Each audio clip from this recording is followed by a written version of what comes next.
मेरे प्रिय विद्यार्थियों, आप सबका स्वागत है आपके अपने YouTube channel commerce and law classes में, जो आपके लिए लेकर आए हैं most important MCQs question UGC net and JRF commerce paper code 08 unit 2 accounting and audit से संबंधित।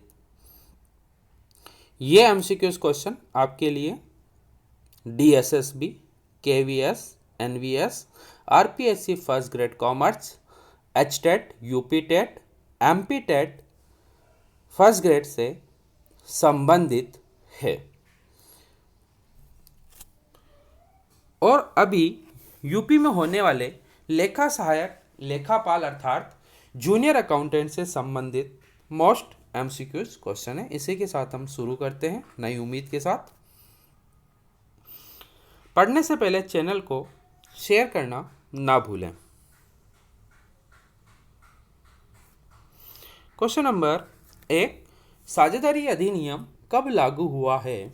तो भारतीय साझेदारी अधिनियम 1932 में लागू हुआ था। यदि इसके अंदर धारा पूछी जाए तो इसको अंडर सेक्शन 4 के अंतर्गत स्पष्ट किया गया है। नेक्स्ट, साझेदारी व्यापार में साझेदारों की न्यूनतम संख्या कितनी होती है? तो साझेदारी व्यापार में साझेदारों की न्यूनतम संख्या 2 होती है। कितनी होती है? 2 होती है। नेक्स्ट, साझेदारी व्यापार में साझेदारों का दायित्व होता है। तो आपको बता दूं, व्यापार के जो स्वरूप होते हैं वो एकाकी व्यापार, साझेदारी, इन दोनों ही दशाओं में व्यापार के स्वामित्व में स्वामी का जो दायित्व होता है वो हमेशा असीमित दायित्व माना जाता है। लेकिन कंपनी के संबंध में दायित्व पूछा जाए तो हमेशा कंपनी के संबंध में कौन सा दायित्व माना जाएगा? सीमित दायित्व। नेक्स्ट, साझेदारी फर्म से साझेदारों का संबंध होता है। साझेदारी फर्म के अंतर्गत साझेदार और साझेदारी फर्म का जो संबंध पाया जाता है वो एजेंट और स्वामी का होता है। किसका होता है? स्वामी और तो हमारी बात थी, साझेदारी फर्म में साझेदार का जो संबंध होता है वो किससे होता है? एजेंट के रूप में होता है। नेक्स्ट क्वेश्चन की बात करते हैं। साझेदारी का प्रकार नहीं है। तो साझेदारी का जो प्रकार होता है ऐच्छिक साझेदारी है, विशेष साझेदारी है, वैध साझेदारी, लेकिन मौलिक साझेदारी नहीं है। तो हमारे से पूछा गया साझेदारी का प्रकार नहीं है, तो करेक्ट आंसर होगा मौलिक साझेदारी।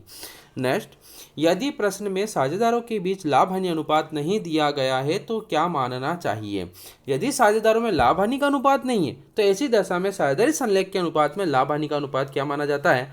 बराबर बराबर। नेक्स्ट, साझेदारी संलेख के अभाव में साझेदारों की पूंजी पर जो ब्याज दिया जाएगा वो होगा। साझेदारी संलेख के अभाव में साझेदारों की पूंजी पर ब्याज का प्रावधान नहीं है, तो हमारा करेक्ट आंसर होगा ब्याज नहीं दिया जाएगा। नेक्स्ट, साझेदारों के चालू खाते खोले जाते हैं। पहली बात, साझेदारों की पूंजी खाते रखने की 2 विधियां होती हैं, एक स्थिर विधि और दूसरी परिवर्तनशील विधि।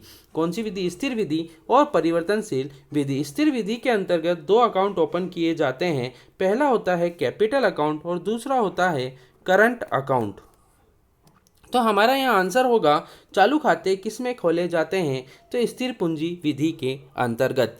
चालू खाता इट मीन्स करंट अकाउंट होता है कि what is the nature of current account? Current account और कैपिटल अकाउंट बैलेंस शीट से संबंधित मद होती है और बैलेंस शीट में व्यक्तिगत खातों के शेषों को दिखाया जाता है। ऐसी दशा में हमारा आंसर होता है चालू खाता है एक व्यक्तिगत खाता। नेक्स्ट, साझेदारों से ऋण की पूंजी पर ब्याज की गणना होती है। यदि किसी साझेदारों से पूंजी पर ब्याज का भुगतान करना है तो ऐसी दशा में उस पूंजी पर ब्याज की गणना प्रारंभिक पूंजी के आधार पर की जाएगी। नेक्स्ट, साझेदारों से ऋण पर ब्याज का सामान्यतः मानना चाहिए। साझेदारों से ऋण पर ब्याज एक तरह से क्या माना गया है?